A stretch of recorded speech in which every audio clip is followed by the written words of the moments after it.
Entrepreneurs should never, ever, ever, ever, ever make SOPs. Let me explain. One of my most controversial management practices that I teach to my clients, and damn near anyone who'll listen, is this idea that entrepreneurs should not spend any energy making SOPs. So what happens is, when I say that, pretty much every entrepreneur who's ever made an SOP comes out and defends their practice of making SOPs. And then they turn that idea of the entrepreneur personally not making SOPs, they turn that idea into, oh, what you're telling me is never have SOPs in my company. And so for anyone who doesn't know, an SOP is a standard operating procedure. This idea that an SOP, a standard operating procedure, must be done by the entrepreneur is ridiculous. It's a waste of time.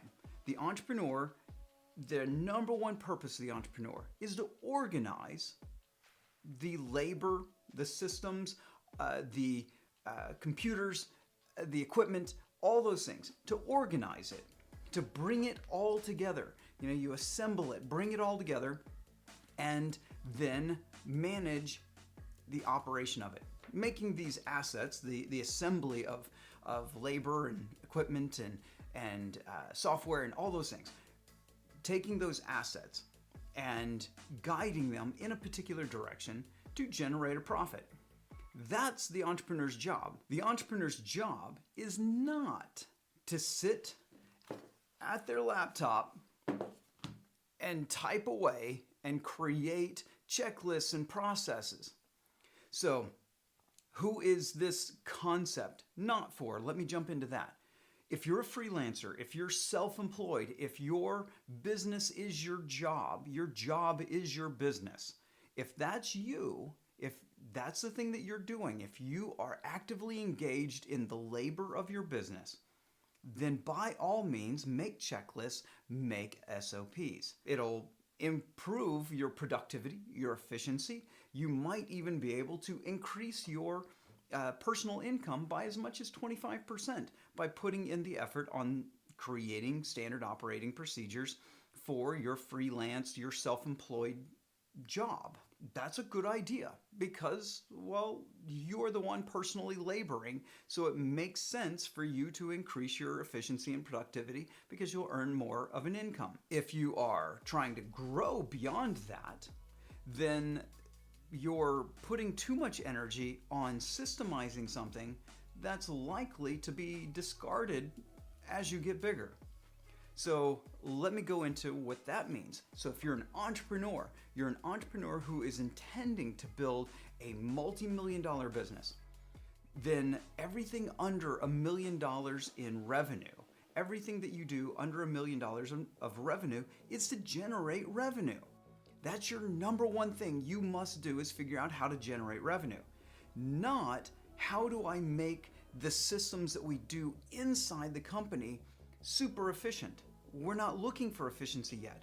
What we're looking for is productivity. We can be as productive but inefficient just as long as we're able to grow quickly. And what I've seen is entrepreneurs who put a lot of effort into standardizing the procedures that they're doing while in those early stages of their business, anything under $1 million in annual revenue, where they are putting a ton of effort into standardizing something that they don't have enough data yet to standardize.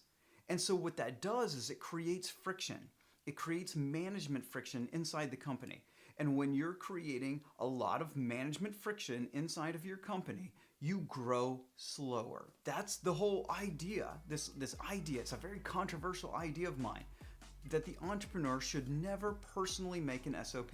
So, for the naysayers, well, how do you go from being just you, the bootstrapper kicking this thing off, to running a company where people can actually follow procedures? I don't want them following procedures.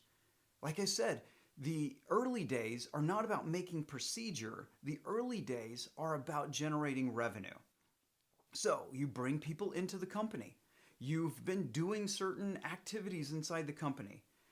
You bring this person in, you have that person get trained by you because, well, you're the only other person in the company. You train that person on how to do the activity, okay? You train them.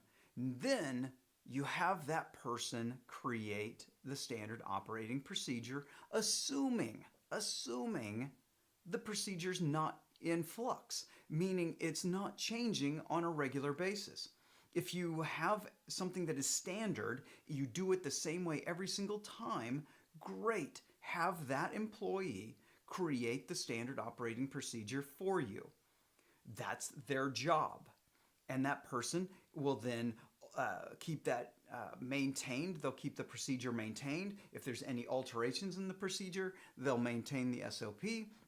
And then what they'll do is when you hire someone else that's going to be taking over this labor, they're going to do the same thing you did. They're going to train, and then they're going to have the person create the SOP. Well, more like recreate. They're not going to create the entire thing because you've already got it. That'd be a waste of labor. But the idea is that the person can train well enough off of the SOP that they created that they can then turn around and have someone else create an SOP based on the training that they got. This is the process of instilling DNA, instilling practices into your company. And you do this with every new position that you hire for. So this is how you use SOPs as an entrepreneur.